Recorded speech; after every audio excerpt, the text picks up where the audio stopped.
Hi, Tim here with my day 20 keto diet update. Overnight I've lost since the last weigh-in yesterday, 0.1 of a kilogram, which is sort of 2/10 of a pound. So total weight loss since I've started now is 5.9 kilograms, and that's just tipped over to 13 pounds in a little bit.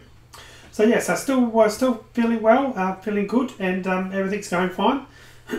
Not a lot to talk about today. I did want to talk a little bit about intermittent fasting because I spoke about that briefly in the comments of previous videos, and it's sort of what I'm doing to a degree now. So basically the idea of intermittent fasting is that you only eat, well, there's lots of different ways of doing it, but in a nutshell, one good way is to only eat for a certain number of hours per day. So let's just say between the hours of midday and 8 PM. So basically you do all your eating during that time and you don't eat outside of that time. Now, one of the things that people often think about intermittent fasting, or fasting in general, is you're going without. But it's not necessarily advocating that, because by just changing your pattern so you're only eating within a short time frame, you've got that other amount of time where you're not eating. Your body can obviously digest the food you have eaten, but once it's finished with that, it can go and start doing other things like healing you and fixing other things in your body.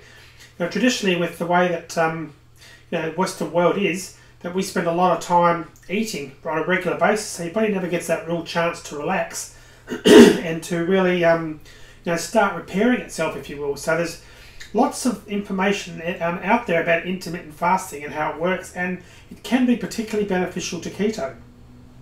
There was a study, quite an old one now, going back, I think it was in Greece in 1956, and they actually had it in old elderly people going into nursing homes, or into hospital, I should say. And basically what they did was they fed the same amount of calories to these people, two groups. One just had normal meals, the other people had the same amount of calories, but they had larger windows. So for example, they might have 900 calories one day and then 1300 the next day, and then the day after that they might have been on 2200 calories. So basically what I'm getting at is that both groups of people had the same amount of calories measured over a 2-day period. But would you believe the people who had that fasting, in other words, they had less calories one day than even up the next day, just that process of just giving them a bit more time for their body to start trying to heal itself, they had half as many people died, because it was a study over 3 years, because again these were elderly people. But secondly, the health of these people, the people who were intermittent fasting, dramatically increased, and they got out of hospital on average a lot quicker than the other people. So there are definitely benefits to doing this, giving your body a chance to sort of heal and relax a bit more, not constantly having to digest your food. And the other thing, of course, is while your body has got food in it, if you're constantly eating, it's constantly having to deal with that. So that's digestion and looking after it, figuring out what to do with the food you're eating. I just wanted to make that point that that is something that people are looking at as a viable alternative, and it's probably not something you'd want to consider when you first start keto, because particularly if you haven't done a low carb diet before, you probably don't want to give yourself a double whammy, so to speak, and have to deal with the low carb and also with the fasting. And look, I don't really believe it's easily feasible to do intermittent fasting on a high carb diet, because of course your blood sugar levels are going up and down all the time, and you're constantly hungry, or you're hungry far more often than a keto/low carb diet. Of course, on the low carb diet you can get away with it because you just haven't got that hunger. So what I've been doing for probably the last 3 days now is, I think I mentioned this before, but I haven't necessarily mentioned the intermittent fasting side of it. I've been getting up and having a coffee, putting some coconut oil in, and I'm finding that I don't really need to eat to around about 12, 1 o'clock, even sometimes later in the afternoon, and often will have just a light snack and then wait till dinner and just have a normal dinner. Now today, for example, it was before 12, I think I'm filming this around about 12, just after 12, I decided I was a bit hungry, so I had one piece of that pizza that I've talked about in previous episodes, and that's enough. I'm quite full now, and I'm sure I won't eat anything now until dinner time. And so again, you're not necessarily eating less calories, although that can be an option, but you're just sort of putting it into that time frame, so your body's got more time without having food in it constantly. So yeah, a bit more of a healing process. So I'm going to probably stick to that. And I know this goes against convention of, oh, you must have your 3 meals per day. But I think it's more a case of listening to your body. If you're hungry, yes, eat something. But if you're not hungry, don't. So I'm certainly not forcing myself to eat breakfast. I'm just not hungry.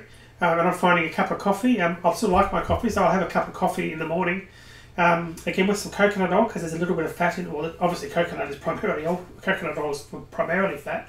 So I'm getting some of that into my system. I'm finding that just keeps me going.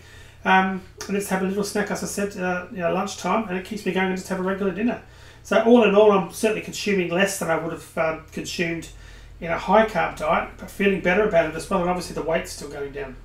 So there's something there for you to consider. I'm going to release another video later today, later tonight, or within the next 24 hours, which was some information I found. Actually, I'll put a link in the video description so you can go into that now. It's a presentation by a guy who's been doing intermittent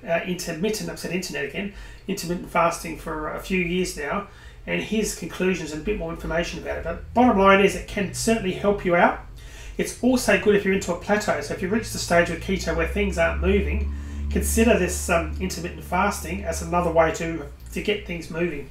Now, in terms of time frame, the one that I'm doing is around about 16 hours of fasting and 8 hours of eating. But there's all sorts of ones. Some that I think are a bit crazy. There's a 20-hour window. That's 20 hours of fasting, 4 hours of eating. And there's even a 23-hour where you don't eat for 23 hours and you just eat for 1 hour. So that's where basically you have 1 hour a day and you consume all your calories, get all your macronutrients and so forth in that 1 hour. So I wouldn't necessarily suggest that. I mean, I haven't tried it. It might work well. I'm pretty comfortable with what I'm doing now, which is basically 8 hours of eating time, if you will. And I'm feeling that's going, doing well for me. But if I get to the stage where I'm not hungry, I might very well extend that. All right, so I'll leave that link to that video in the description, and I'm going to put out another video about that in the next 24 hours as well. Other than that, I just wanted to show you something I made last night. I'm going to put this on the screen now for you quickly. Now you can see that is some cauliflower mash. It probably doesn't look the best there, but basically it tasted quite nice. And it's basically cauliflower. Obviously I steamed it first and then I mashed it, put some butter in it, put some a little bit of coconut oil in there, which certainly is optional, a bit of garlic, and mixed it all up basically. That's something else I can't think what I put in there. I didn't remember to put some onions in there. That would have been another good thing as well. But I was having that with some roast meat as well, so it was a good combination. But despite how it looked, I don't think it looks the best there, but it actually was quite nice. So it's basically like eating mashed potatoes, in the sense that it looks similar to that, but of course it's cauliflower. So cream was the other thing I put some in as well. A bit of cream to help the taste, but and help the consistency of it as well. I'll get back to the main screen now. But as you can see, that looked quite nice. And well, I don't know whether you thought it looked quite nice. The point is that it tasted quite nice, and I quite enjoyed it. All right, I'm going to leave it there for now, and I'm going to try, where possible, to include more of the food that I'm eating. I'm going to try, again, if I remember, in the evenings for my dinner, I'm going to try and take a picture of what I'm eating, just so you get more of a regular update on the types of things I'm eating. But I thought I'd include that cauliflower mash. Thanks for watching. I hope you enjoyed the video. If you did, please click this button here. You can see it on the screen now. That's the like button. Please do that. It helps spread the word and get other people to actually find my videos, which is fantastic. It's a win-win. Also, if you want to comment on my videos, please do so. That's over there, right over there. If you do that, I will actually respond to any questions you might have. And lastly, and probably most importantly, please subscribe. That's right, click that button right there now. You can do that right now while I'm talking, and you can subscribe to my channel, and you'll be updated automatically every time I release a new video, which is often. Thanks again for watching. I hope you enjoyed it, and I'll be back with another video soon. Cheers for now.